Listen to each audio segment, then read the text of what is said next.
more than coffee. And we bless your name, Lord, in the name of Jesus. Amen. So the pastor preached a beautiful message about God's oil, in the sense that God's anointing does not come without a laid down life, without sacrifice. He added that it is not about salvation here, because that is confessing Jesus as Lord. But if you want to live a life of power, a life that is anointed, and a life that is basically a life that God desires for us to live, and that God will trust you with, we have to make a sacrifice. And that sacrifice is costly, but it is also very rewarding. And God spoke to me a lot recently about His mercy. And more than ever, I realize how much of the Word of God is about God's mercy. Our salvation is about God's mercy, God showing mercy towards us and how He saved us. And also about how God wants us to show mercy with those around us. And this is going to tie in to everything. But I wanted to start to ask, what is mercy? A lot of people sometimes mistake mercy for grace. And I heard it once said, which I really liked, grace is what keeps you from sinning, keeps you away from sinning, You don't sin if you have grace. Mercy is what you need if you have sinned. Mercy is when you deserve judgment, but you don't get that, you get freedom. So mercy is tied with justice. It's this, there's justice. God is a God of justice. And someone commits a sin, commits evil, and they deserve this punishment. But mercy says, I'm going to have mercy on you, and I don't want you to suffer this punishment. So it's not because you are excusing that sin, but mercy sees through the eyes of love and says, I have compassion on you. I don't want you to suffer that punishment. And that was God's attitude towards us when He sent His Son Jesus to die on the cross for us. He had mercy upon us. He did not want that we would get the punishment for our sins, for living wickedly. He wanted that we would go free.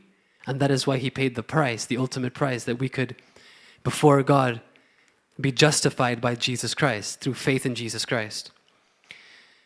Showing mercy is an act. It is something that is displayed. It is an attitude. It is something that can happen in the heart. Mercy is a decision. We see, for example, in Luke chapter 6, verse 35-36, when Jesus says, but love your enemies, do good and lend, hoping for nothing in return.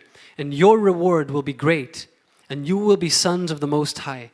For He is kind to the unthankful and evil. And then He says, therefore be merciful, just as your Father also is merciful. So Jesus wants us to be merciful. He wants us to have this attitude in our hearts. He wants us to have this disposition. He wants us to be like His Father. And His Father, the Word of God says, is rich in mercy. You can't out-mercy God. He is rich in mercy. It means it's inexhaustible for God. He's so merciful. He's so good. His love just expounds and abounds and outflows, and His mercy comes out. He doesn't want anyone to perish. He doesn't want evil to happen upon people. And then He says in Matthew 5, chapter 5, verse 7, blessed are the merciful, for they shall obtain mercy. He gives us this picture of God saying, you are blessed, you who are merciful. And because you are merciful, you will also obtain mercy from God and favor from those around you, perhaps.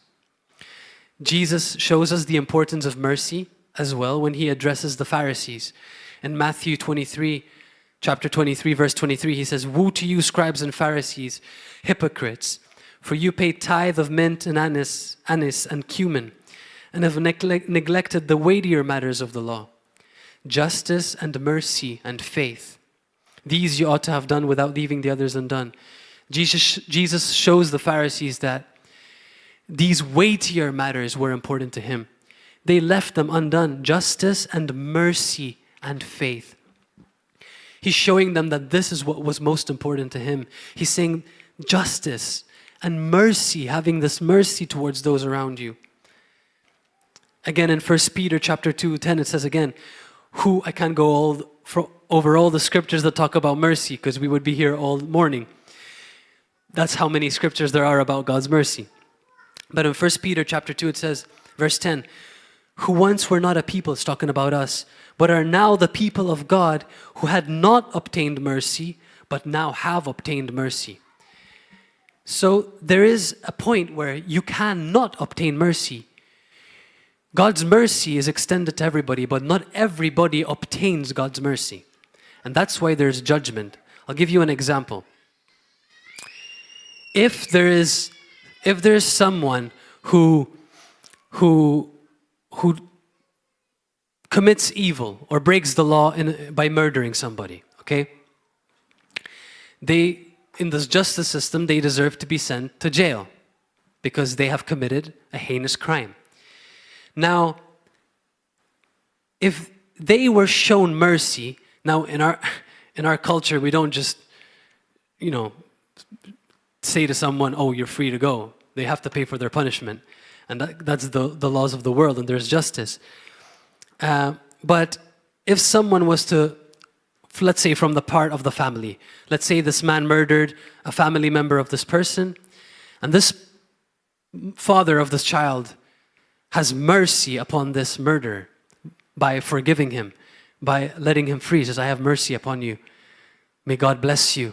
May God be merciful towards you. But let's say this person who did this rejects that mercy. He doesn't even recognize that what he has done is wrong. He spits in the man's face and rejects his mercy. What's left for that person is judgment. That's why in the example of God sending his son as the deepest, most powerful act of mercy towards us, in his gift of freedom towards us, if we don't recognize God's mercy and receive it, that he is merciful towards us, what's left for us but judgment? Because he is a just God, and he cannot leave sin and wickedness unpunished, because it would not make him just anymore. So if God is showing mercy, but that person rejects mercy, there's nothing left for that person but judgment. Mercy is like the final call. It's saying, I don't want this upon you. I want mercy for you, please. Don't continue in wickedness. I want you to be free.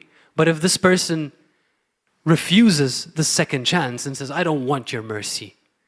And, we see it a lot in movies. Have you ever seen, those samurais and the hero has mercy upon the villain? And he's about to kill him. The villain has lost the battle. And the hero stops right there and he says, I have mercy upon you. And he doesn't chop his head off. And he turns around and he starts walking. And the villain gets up. And the audacity, the villain takes his sword and he goes to stab the hero. And you're thinking in the movie theater, what a wretched man. He just showed mercy upon him. He should put his sword down and say, okay, I've lost, and thank you for having mercy. You've given me a second chance, right? But instead, he gets up, he refuses his mercy, and he goes to get the second blow. And then the hero goes, you've all seen it. Different. It's in like 1 million words. It's the story. So it's a picture, when you refuse mercy, there's nothing left for you. In Titus chapter 3, verse 4, when the kindness and the love of God our Savior towards man appeared, not by works of righteousness, which we have done, but according to his mercy, he saved us. according to God's mercy, He saved us through the washing of regeneration and renewing of the Holy Spirit. He shows us how He saved us. So here in Titus, it's saying, it's not because we were good and we were righteous, and it's like, oh yes, it was because of our doing. It was because of the mercy of God. God showed mercy upon us. We didn't deserve it. He said, I have compassion upon you. Just like in this example I showed you, the hero had compassion on the villain. He thought, wow, he must have had an abusive life. Poor guy, he got to this point. I had mercy. He gives him a second chance to start a new life. He doesn't kill him. He says, I'm going to give you a second chance to turn away from this life, villain, to start afresh. Give your life to Jesus. And the villain refuses that mercy. His pride erupts within him. He says, I will have vengeance upon you. I will kill you. And then he got what he deserved. He died. Because the second time, the hero cannot show mercy to one who refused mercy. God had mercy upon us. We deserved death, but He displayed mercy. Love is merciful. Like I just said, what happens if we reject God's mercy? Those who reject God's mercy have not realized their state before God, and that mercy was paid by God's Son on the cross. And when you refuse mercy, judgment is the only thing left for you as you face perfect justice. I would like to continue now. I said this part about mercy because there's only one way that we can live as merciful as our King. And you know, maybe the example is not as harsh as the hero and the villain, but we actually show mercy every day in our lives towards the people around us in different measures. When people do us wrong, when people disrespect us, when we expect certain things from certain people and they disrespect us, they don't follow through on their commitments, maybe they betray you, any sort of hurt that people bring, you are going to be called to extend mercy towards them. It's going to look like forgiving them. It's going to look like being good to them. It's going to look like you not giving them what they deserve, but what they don't. That's mercy. And that's how Jesus wants us to live. But we cannot live like this if we do not understand how we can live like this as Christians. I heard it said, if you're Christian for you, for your well-being, you're going to have a very hard time living merciful. You're going to have a very hard time loving the people around you. Because if you're a Christian for you, for your well-being, it's counter Christ. It's the opposite of love. It's self-centered living. So if you're living for you, you're basically placing yourself in the arena that everything is just not going to work out. Because if you're going to live for you and someone does you wrong, you're going to be affected by what they did to you. You're going to be defined by what they did to you. But if you're not living for you and you're not a Christian for your own well-being and for your benefit, then you're never going to be defined by the offenses and the hurts of what others do to you. You're always going to see them through the finished work of the cross, and you're always going to manifest Christ. You keep your eyes on Jesus, and you're never going to be affected. And that's what I would like to get into now. How can we live a life of mercy, a life of love, and extend that to those around us? How can we truly be Christ-like and not self-centered? In this parable, Jesus says, it's from, we can read it, Matthew 18, verse 23 to 35. You all know this parable, unless you're new to the Lord, and we're going to read it together. You can go to your Bibles if you want for this. So Matthew chapter 18, verse 23 to 35. Therefore, the kingdom of heaven is like a certain king who wanted to settle accounts with his servants. And when he had begun to settle accounts, one was brought to him who owed him 10,000 talents. But as he was not able to pay, his master commanded that he be sold with his wife and children and all that he had, and that payment be made. Now, these talents are worth a lot of money. In today's time, I don't know how much they calculated it, but millions of euros. The servant, therefore, fell down before him, saying, Master, have patience with me, and I will pay you all. He's like begging for mercy. We were talking about mercy. Then now, the irony of this is I don't think this man could have paid it all. I think it was probably an unpayable debt. But then the master of that servant was moved with compassion, released him and forgave him the debt. So we see that this master of the servant had compassion on him, he had mercy on him, and he forgave him this debt. But that servant went out and found one of his fellow servants. So we see that the servant had other servants under him. So he wasn't on the lowest of the hierarchy, but he actually had others under him. And this servant under him, it says, found one of his fellow servants who owed him 100 denarii. Now, this is a fraction, a very small amount of what this servant owed the bigger master.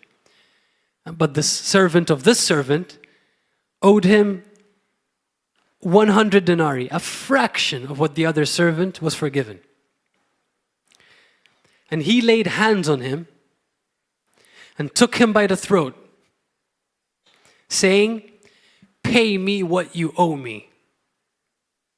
So imagine the story. He goes up to him. He's just been forgiven, this crazy debt.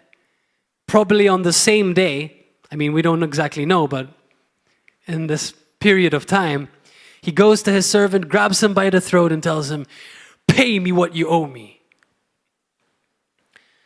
So his fellow servant fell down at his feet. Oh, this looks familiar, déjà vu. And begged him, saying, have patience with me and I will pay you all. The same phrase that it's coming back to him like a test. He said the same sentence that this servant said to his higher master. And he would not. He said, have patience with me and I will pay you all. And he would not. He did not accept his begging, but went and threw him into prison till he should pay the debt. So when his fellow servants saw what had been done, there were other servants that were working, colleagues of this servant, and they saw what was happening here. So when they saw what had been done,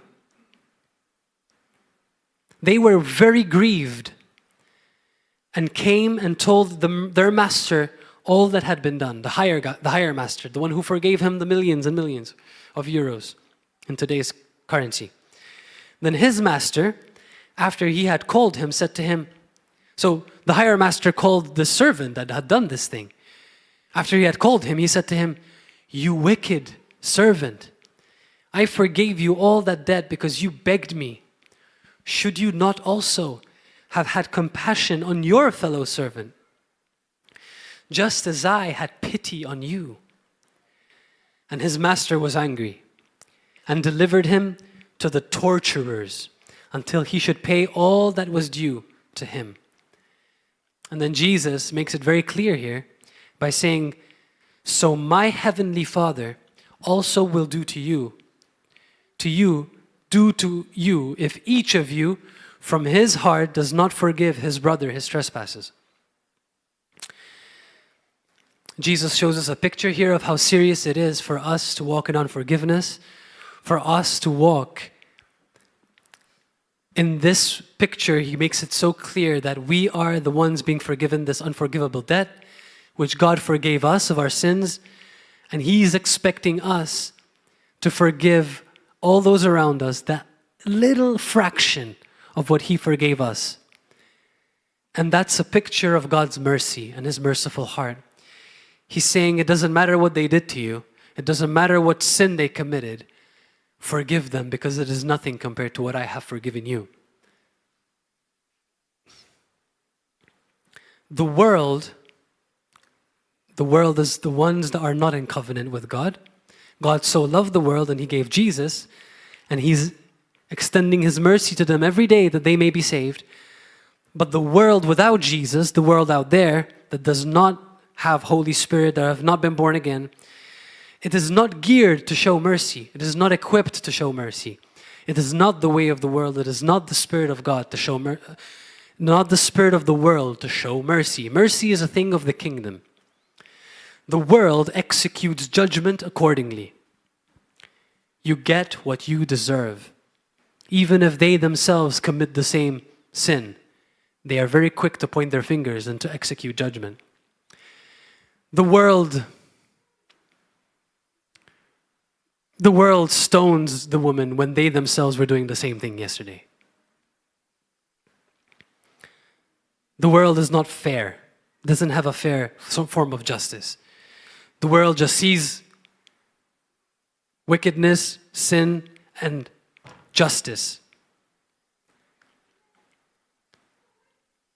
This is why when someone in the world falls or makes mistakes, sins, the world points at him and judges them because of how they were affected by that person's actions. If someone in the world was hurt by a person, they're very quick to become bitter towards that person. They're very quick to judge that person. They're very quick to speak evil of that person. Oh, did you hear what they've done? No. How could they? No. You know?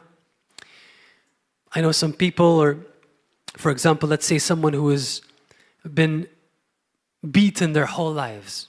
Someone who has been marginalized their whole lives. Their father was abusive. They fell into drug addiction. The deeper they fell into drug addiction, the more society started to push them away. They started to dress and become looking different. And then when the world sees them, they go, oh, look at that person. Look at this person. And that person probably becomes also very bitter. They swear. They become wicked even. It's so hard to love that person from the eyes of the world. It's so hard to look at that person and love them because nothing good is coming out of them. They're always swearing, they're always committing wickedness, they're lying, they steal for the drugs. They're just absolutely, completely far gone. When the world looks at that person, they say, it's better off if we didn't even have you. It's better off if we didn't even exist. They push them even further away. They don't want anything to do with them because this person is not any benefit to the world. And the world is self-centered. So why would I want to be around this? Why would I want her around me? Oh, she's a burden. Oh, or he's a burden. I'd rather them lock you up and I never have to see you again. You're a menace to society. I prefer if they just get rid of you. That's how the world thinks. Maybe they don't say it sometimes for conscience sake, but that's how they think. But the mercy of God looks at that person and sees the brokenness. It sees the hurt. It sees the past. It sees everything that they've been through. And the love of Christ, the compassion and the mercy of God extends to that person. Just like Mary in the Bible suffered going through all that prostitution, Mary of Magdalene, all that, crazy things that she's gone through. But Jesus redeems her. And what she looks like when she met and encountered Jesus was nothing like what she was in her past. And it's the same with this person. God is seeing the potential of this person when he's inside of them, when they're born again. He's never seeing their state right now and their circumstances. God sees the potential. And that's how we can have that same eyes. So mercy is being extended. I have mercy upon you. Oh, may God bless you.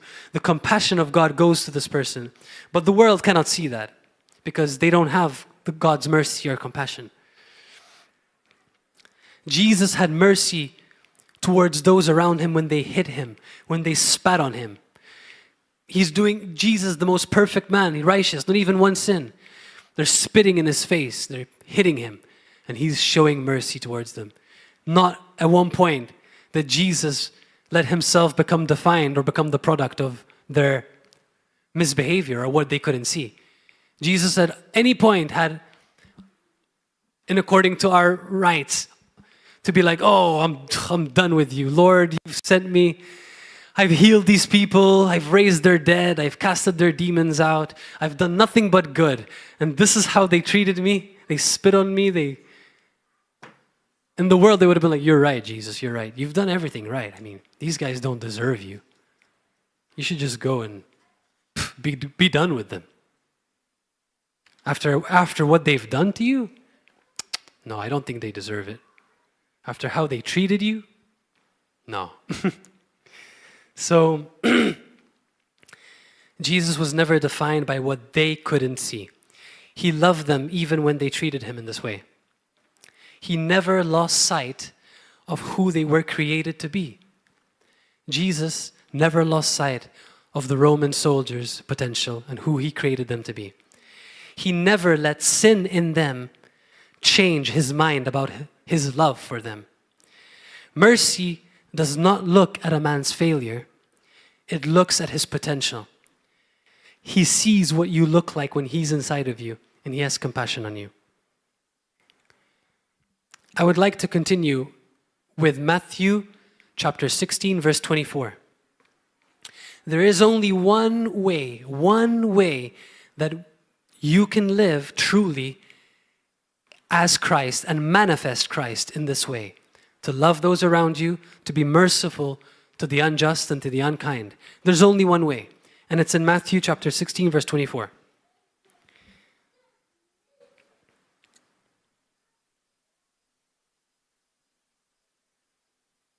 So,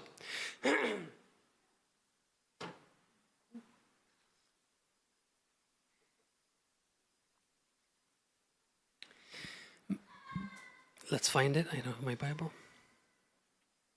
Then Jesus said to his disciples, if anyone desires to come after me, let him deny himself, take up his cross, and follow me. We've heard this preached many times, but we're going to go a little bit into it. Verse 25, for whoever desires to save his life will lose it, but whoever loses his life for my sake will find it. For what profit is it to a man if he gains the whole world and loses his own soul? Or what will a man give in exchange for his soul? This continues, it's beautiful, Jesus' words. For the Son of Man will come in the glory of his Father with his angels, and then he will reward each according to his works. Assuredly I say to you, there are some standing here who shall not taste death till they see the Son of Man coming in his kingdom. Some believe that verse 28 is talking about the transfiguration that happened in the next chapter. But that's not what we're going to focus on this. We're going to focus on verse 24 where it says, if anyone desires to come after me, let him deny himself and take up his cross and follow me. What does it look like to deny yourself? What does it look like to pick up your cross and follow me?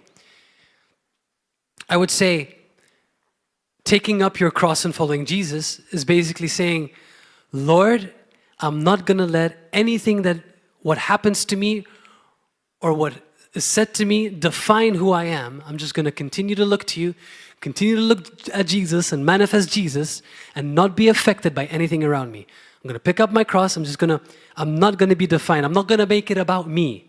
I'm not going to make it about my well-being. I'm not going to make it about my feelings. It doesn't matter what they say. It's just about what you've already made me to be, Lord. That's picking up your cross and following him. It's not about what you're going through. And that is denying yourself. It is saying it's not about my hobbies. It's not about my well-being. Lord, I surrender it all to you. I deny myself.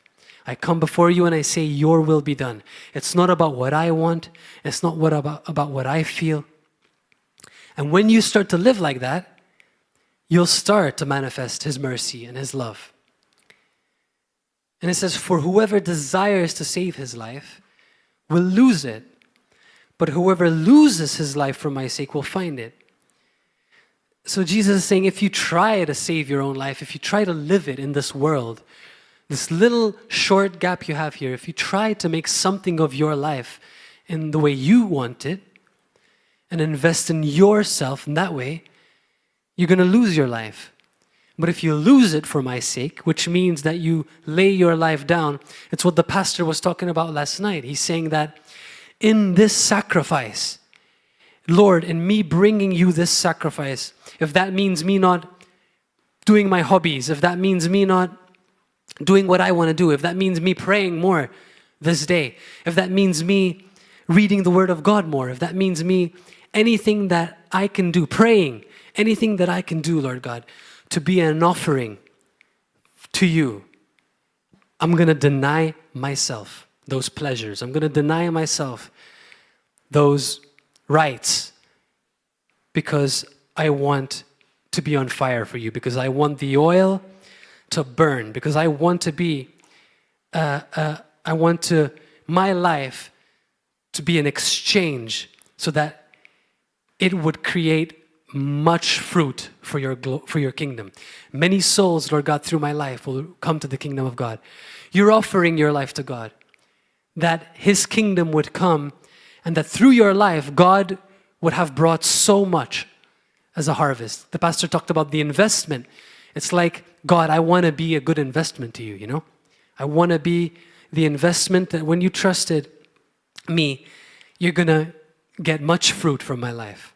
And that can only come by denying yourself, picking up your cross, and following Jesus.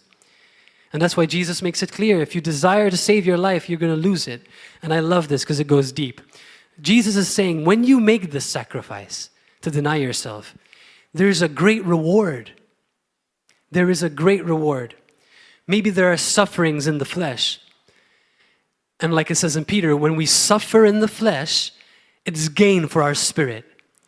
It's powerful. When we suffer in the flesh, there's great reward for the spirit. So suffering in the flesh is not like suffering in the world, suffering for doing wrong. When we suffer in the flesh, beautiful things come out of that place, of that pressing. And I wrote here,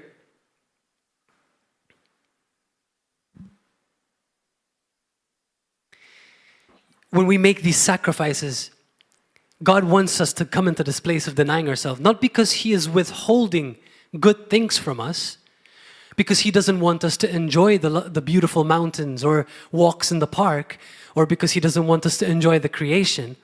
That's not what He's saying. He doesn't want to withhold good things from us, but quite the opposite.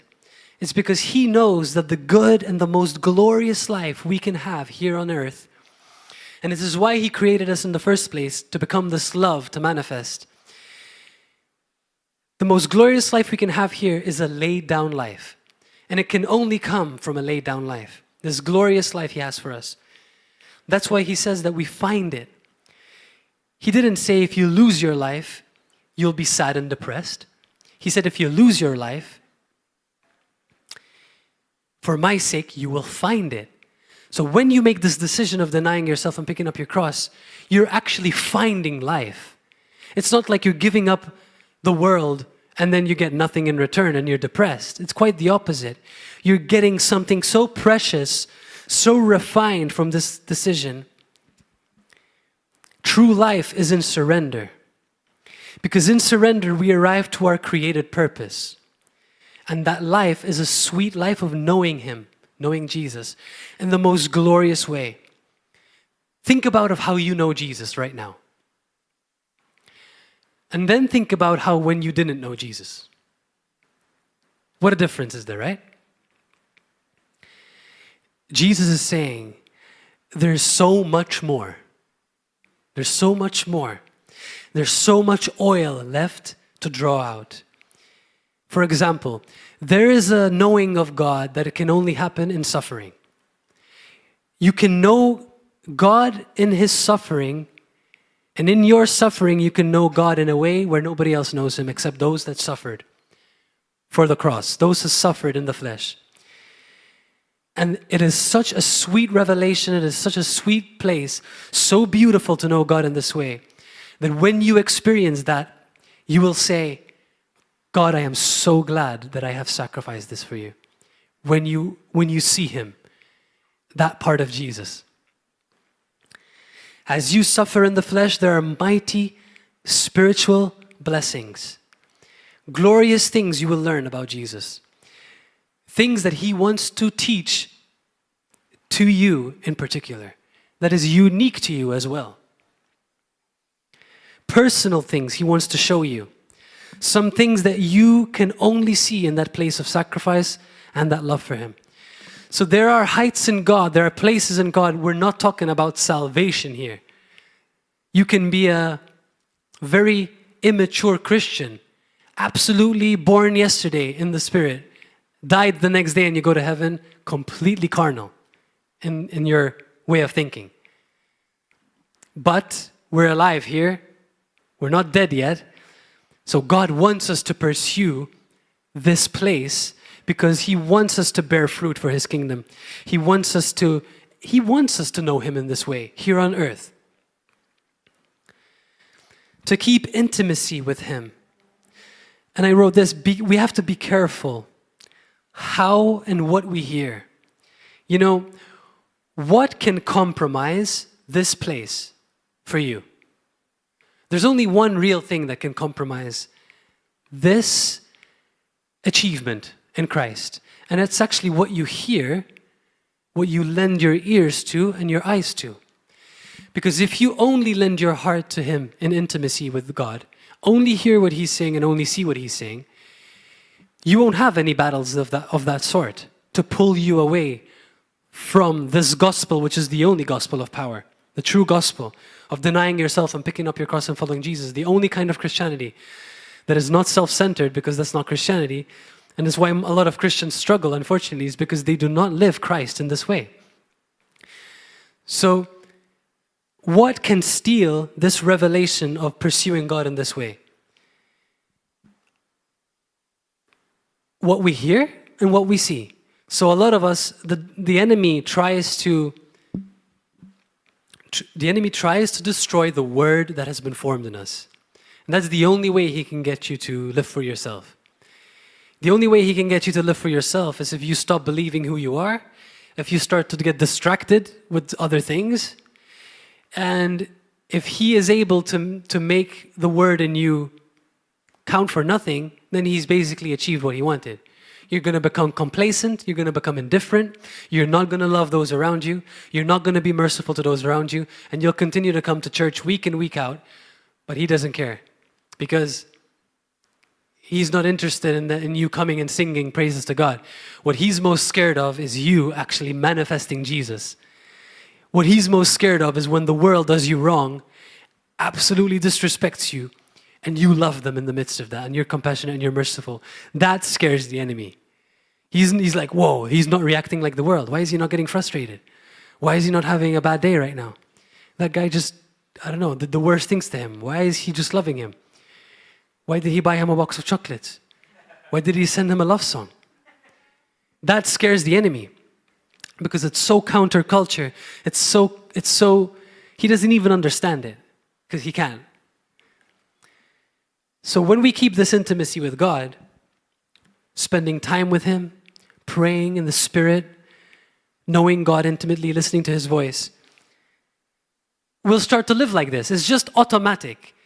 You do what God told you, go with him in the presence, you'll automatically start to deny yourself. It will start to happen organically. It's like an automatic process that happens as we make the decision and the choice to follow Jesus. In his presence, all these things start to happen. And he gives you a softer heart for him. It's not something that you have to conjure up. But those things of the world, they're choking the word. They're choking the word. Those irrelevant YouTube videos, those, I don't know, worldly songs, the worldly friends, the things that choke the word, the things that, the mentality of the word, it's in your meditation. We think we're not affected by it, but we're very fragile. And our meditation, even when I watch a video that, I'll give you an example. When I watch, like, for example, some of my trading videos I watch sometimes, and you're in the shower, you're even just from one video, you're already thinking about all this. Oh, what if I have a trading office? And this, and this. All these ideas start to come, you know? Just like we meditate on what we watch. Basically, you know, we're always meditating, we're always chewing things around us, what we hear, what we see. No, I'm not saying that there's anything wrong with watching a movie, I just hope that there's no profanity or any like sexual content in it or anything like that, because that affects us, you know. And in fact, we grieve the Holy Spirit when we watch things that grieves God, that grieves the Holy Spirit, and we become desensitized to His Spirit. So we have to be very careful. It's not because we're legalistic. It's nothing to do with that. It's about keeping ourselves pure and unspotted from the world. And, you know, we don't go and watch content that is not safe, sexual content and all these things, because we know that grieves the Holy Spirit and it's sinful. That's not legalistic to say that. It's true. So we have to keep our minds and our hearts pure if we want to be that sweet-smelling aroma to God, and if we want to live a life of peace, a life of joy, and a life of fruit for the Holy Spirit, in the Holy Spirit. We don't feed ourselves junk, basically. We meditate on things which are pure, things which are praiseworthy, things which are holy. We meditate on the things of God. So, it all ties in together. God wants us to be merciful to those around us. He wants us to love them even when they don't deserve it. And the only way we can fulfill this is if we deny ourselves and pick up our cross and follow Jesus. Because that's the only way the gospel will have its full effect in us.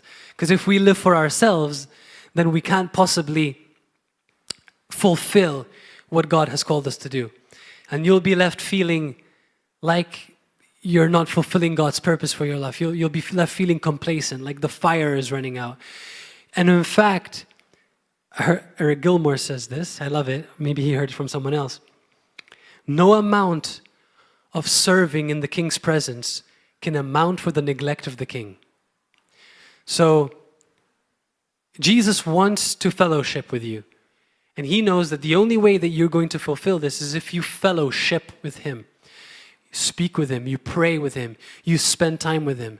And if you don't feel like doing that, then already it shows that you haven't really fully recognized Him as who He is. Because when you know Him, you want to be with Him. So if you don't feel like being with Jesus, then that is already a signal that's telling you, you need to come to recognize Him.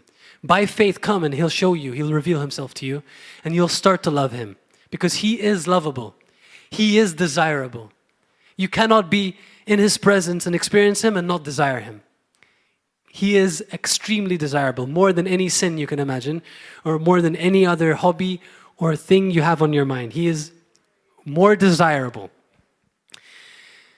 So, no amount of serving in the king's presence can amount for the neglect of the king. No amount of you serving God, ministering for God, doing God's work can amount for the neglect of the king. God doesn't want your serving at the expense of His relationship with you.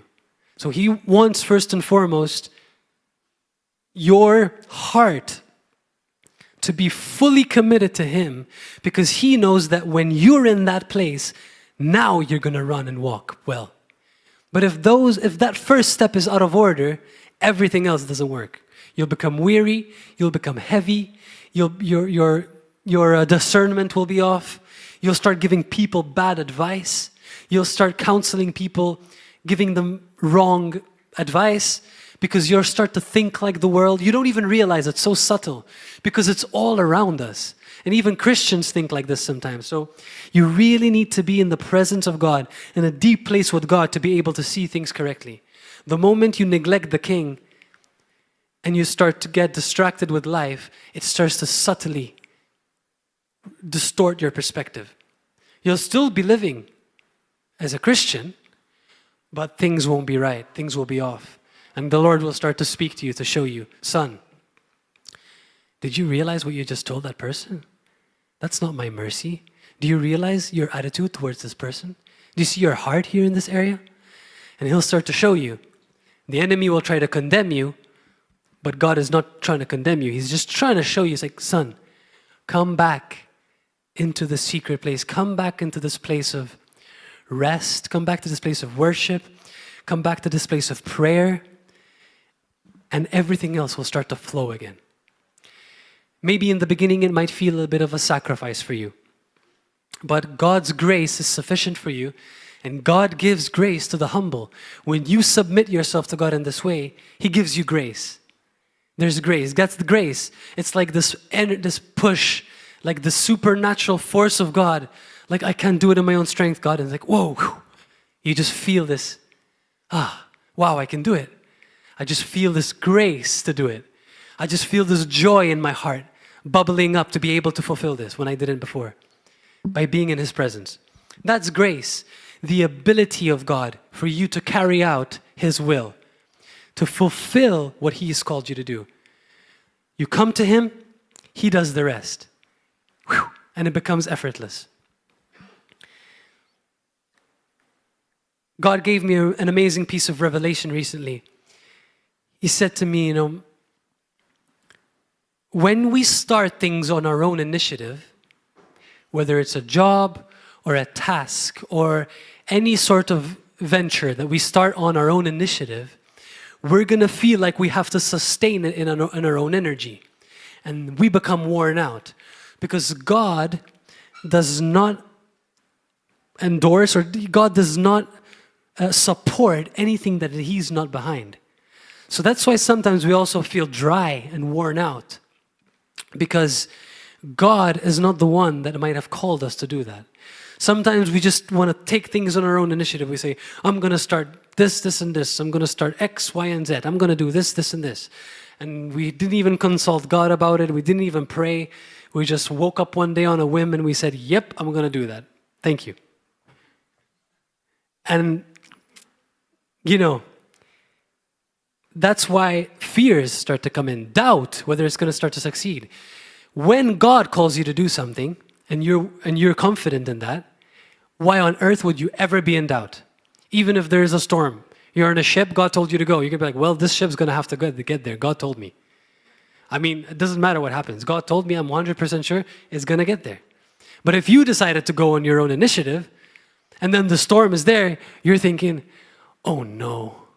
Is it because you're going to start getting all sorts of doubts and fears, and maybe God wasn't the one, God, this wasn't you, and maybe I should have this, and maybe I should have that. Now, of course, if God did call you, and you did spend time in prayer, and then storms can come, that's when you're going to rise up in authority, and you're going to rebuke the storm, and you're going to, in any circumstance, you're going to rebuke the storm, but you're going to know God called you, and if there's adversity, it's because the enemy could be coming against you. But that's different. That's you're certain that God has called you for something, and there's resistance because the enemy wants to stop you, but there's no fear from your side. You're confident in God, and then you're just going to face the enemy and tell him to get out of the way. The other scenario is because you did things in your own initiative, started a business venture in your own initiative, and you have fears and doubts whether it's going to succeed because, well, God, oops, I think I just started this on my own. I don't think you said yes. I didn't even know if you actually wanted me to do this. But it's okay if that's you. God is a redeemer of all things. And if you give it to Him now, He will restore that. He will bring you into a place, He'll just get you back on track. Because that's how God is. But He wants you to humble yourself, submit it to Him, let it go, surrender whatever it is, and He'll just direct your path and bring you to where you need to be. So you don't need to be afraid and fear. Amen. So, praise God. So we spoke about God's mercy. We spoke about denying ourselves, picking up our cross and following Him. And that looks like us not being affected by what people do around us. If they hurt you, if they disrespected you, look at them through the eyes of the cross. And that is the only way we're going to manifest Jesus, if we deny ourselves and pick up our cross and follow Him. Now, obviously, I'm preaching to myself here as well. I haven't arrived fully. There are days where I did not deny myself and I did not pick up my cross. And and there are days where I have. And I tell the Lord, Lord, I want my days to be all like the days where I truly just, everything else doesn't matter. It's just about you. Those days are the best days. maybe we can be tempted to get distracted with other things in life, but it's never worth it. And that is what I have learned and what God has taught me.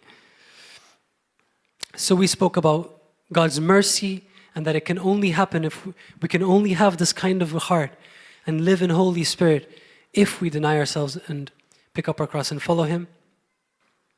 And that the only place that we can live like this is if we fellowship with Jesus, if we have this true communion with Him. We pray in the Spirit. We can pray in the Spirit. It's a gift God has given us to steer us up, to live in that place of worship. And even when we start to live in this place of worship and prayer, the fear of man will start to move away, it will start to disappear.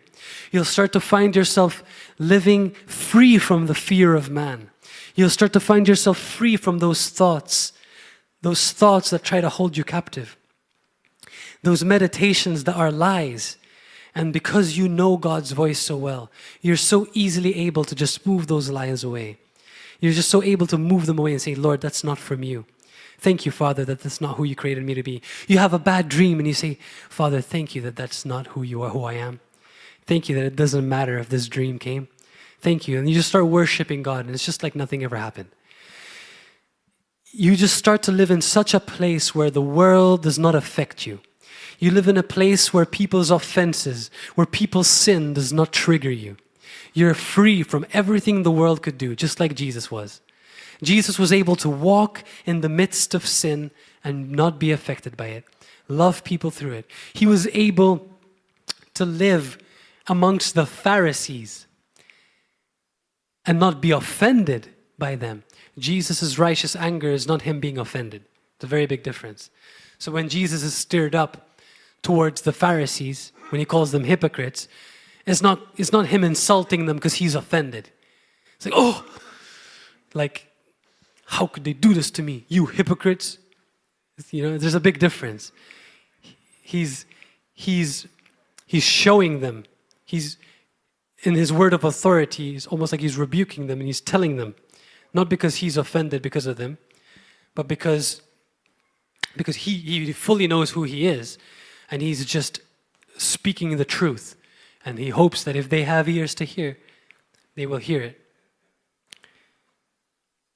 The world says stone them, these people that are in the world, that are sinners, like we once were, apart from Christ. Maybe today we don't throw actual stones at the people that sin, but we do it sometimes with our words. We do it with our thoughts and we do it with our attitude. And then we say, for example, we might not say this out loud, but we say it in our hearts. We say, oh, I have to create some barriers and protection from this person. I don't think I'll talk to them again. This is a heart that has been defined by the disrespect, hurt, irresponsibility, and the sin of others. When we think like that, we are offended because of what they've done to us. And as I said, Jesus' heart is never affected by what others do. There's nothing anyone can do to change Jesus' heart. We are to be like him. He said, follow me. He didn't just sing to me, come to church for me, although we should do those things. But Jesus said, follow me. So we can be like Jesus, literally. And it's not like because Jesus did it, and I preached this before, it's like, oh, that's because that's Jesus though. And this, I'm not Jesus. Jesus is God manifested in the flesh as a man. But we are following love. He is literally demonstrating what a life looks like reconciled to the Father. So we can actually walk like Jesus. It's not because Jesus is Jesus, like he had extra powers that we don't now. Yes, he was perfect, but he made it possible for us to be just as he is. Just like it says in John, we are just as he is. So when he says, follow me, we can actually literally follow his example and follow how Jesus lived. We can literally be, for example, when they spat at Jesus and when they did those things to Jesus, we have the capacity, the grace within us to act the same way Jesus did. literally, exactly the way Jesus loved, we can do it too. And that is how he wants us to be.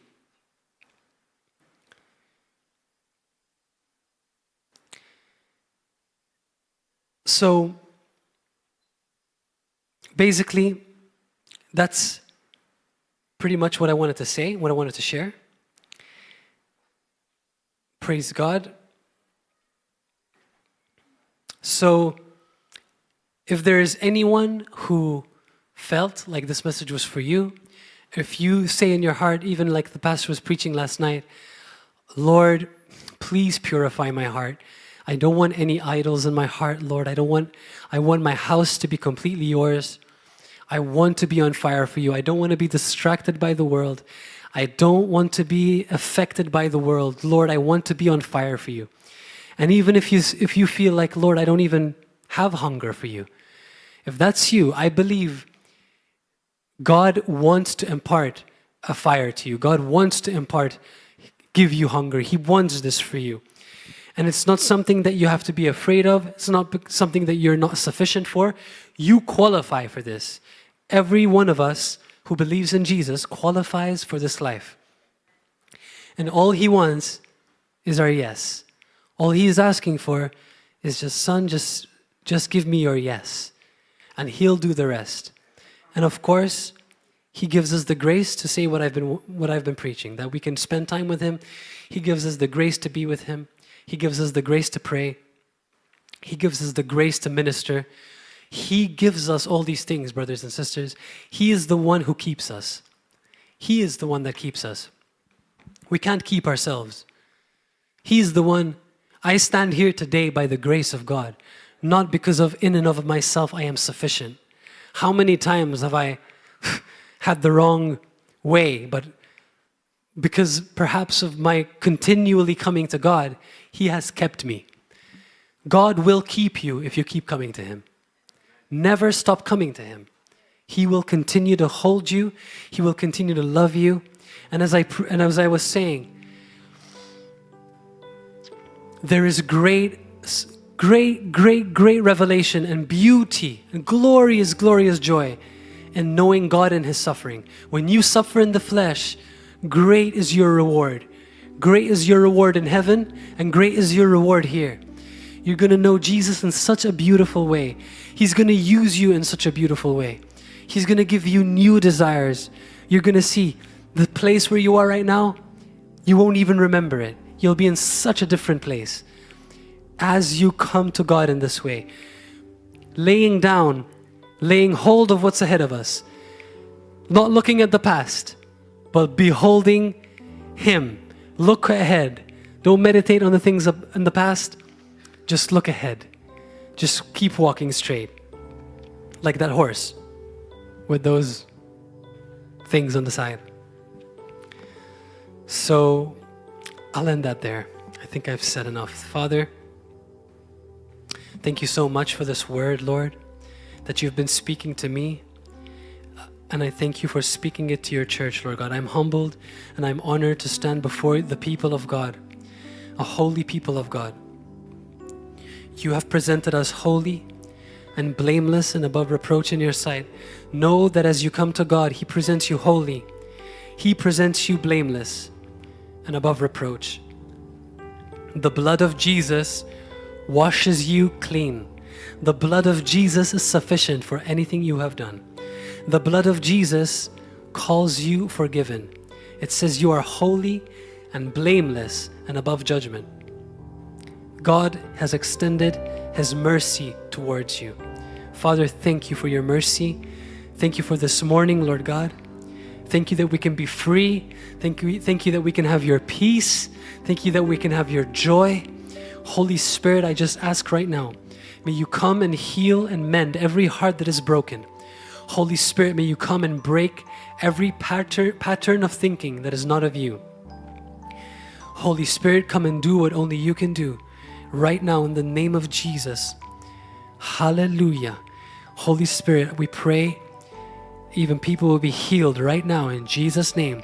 If anybody needs healing in your body, please may you come forward. We're going to pray for you and you're going to be healed in the name of Jesus.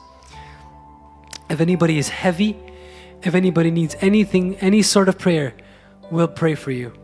And Smoothie, Louise, you can also come and pray for people. Thank you, Father. And YouTube, whoever is watching us online, we bless you. I pray that this word blesses you. I pray that what has been sown in your heart will remain, and that the enemy, the thief, and the one that steals won't be able to steal this word as you meditate on God's word and you come to him. Father, thank you for those watching. May you bless them. May you prosper them.